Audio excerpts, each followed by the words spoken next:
वामन उस बौने के रूप में प्रकट हुए जिन्होंने दुनिया को मापने के लिए विशाल कदम उठाए। ब्योमकेश सत्य को मापने के लिए अपनी बुद्धि का उपयोग करता है, जबकि छिछोरे का अन्य जीवन की विरासत को मापने के लिए अपने दृष्टिकोण का उपयोग करता है।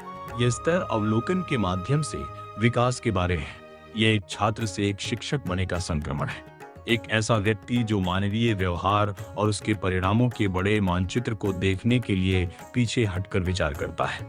यह स्तर आपके शारीरिक आकार से परे बढ़ने और जीवन की बड़ी तस्वीर को देखना सीखने के बारे में है।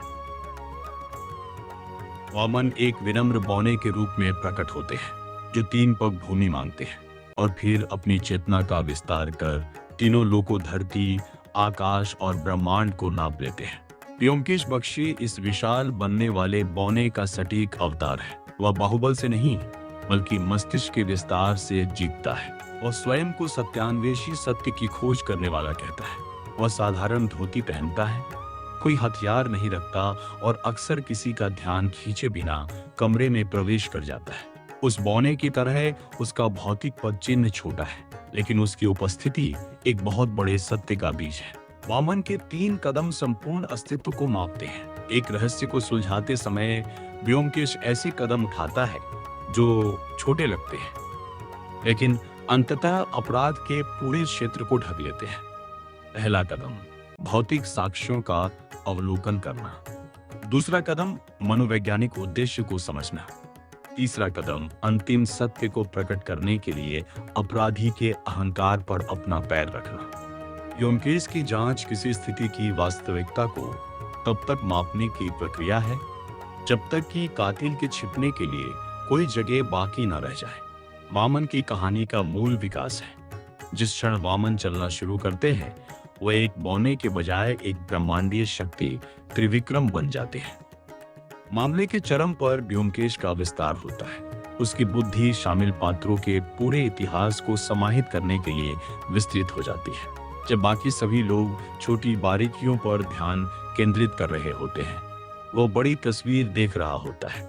वह साबित करता है कि मन ही एकमात्र ऐसा उपकरण है जो एक जटिल झूठ के साम्राज्य को जीतने में सक्षम है। जहां ब्योमकेश बख्शी वामन के बौद्धिक विस्तार का प्रतिनिधित्व करते हैं, वहीं छिछोरे के अनिरुद्ध अन्य पाठक उनके दार्शनिक और सामयिक विस्तार का प्रतिनिधित्व करते हैं।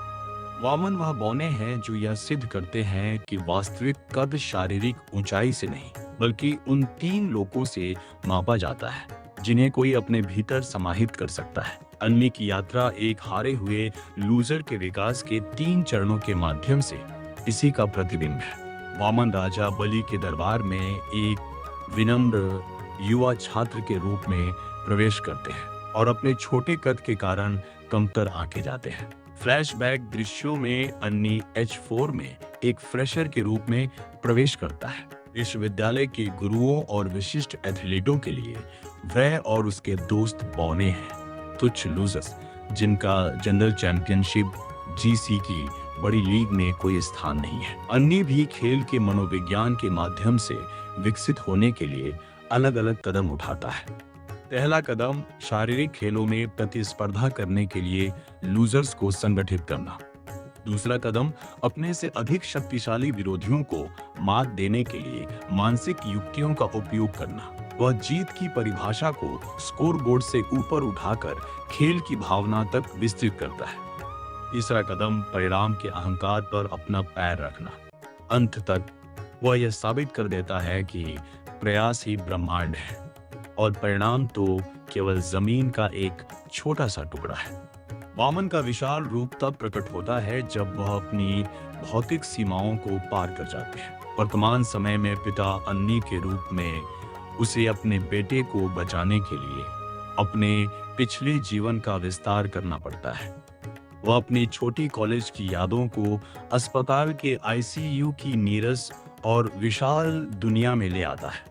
वो समय के आर पार कदम रखता है, अपनी युवावस्था को अपने पितृत्व से जोड़ता है, ये साबित करने के लिए कि प्रयास करने वाला एक लूजर उस विजेता से कहीं बड़ा है जिसने कभी संघर्ष नहीं किया। सुशांत के शब्दों में सपनों को जीना क्या किया जाना चाहिए। और क्या किया जा सकता है कि बीच की वह सैर है जहां शायद आपका मार्गदर्शक होता है।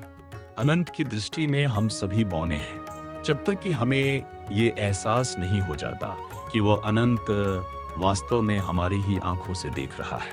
एक बार जब आप सत्य का अवलोकन कर लेते हैं तो समझो आपने ब्रह्मांड को माप लिया है।